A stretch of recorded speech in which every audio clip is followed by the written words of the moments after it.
Земјава има доволно ресурси кои може да одговорат на зголемениот обем на илегални обиди за преминување на државната граница кои се интензивирани во последниот период.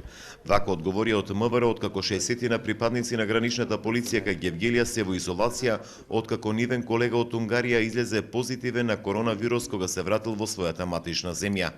Од МВР велат дека освен домашни полициски службеници од Чешка, Унгарија, Полска, Австрија, Словачка, Хрватска, Словенија и Србија, во засилениот надзор на јужната граница вклучени се и припадници на македонската армија.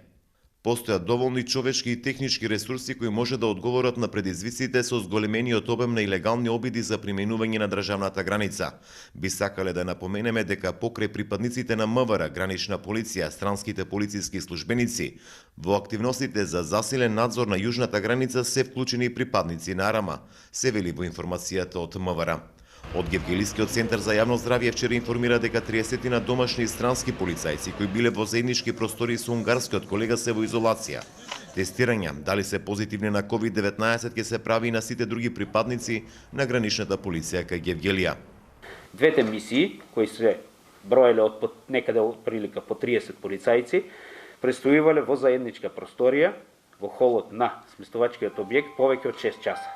Во тие 60 полицајци бил и заболениот. И затоа сите кои биле во контакт ги ставивме во карантин, значи во сместувачкиот капацитет.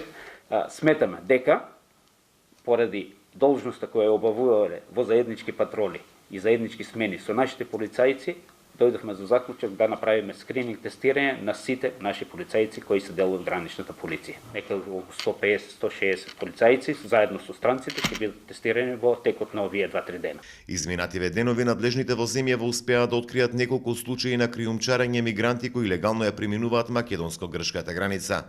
Само во 2 случаи кај Гевгелиско и Неготинско беа откриени околу 150 мигранти.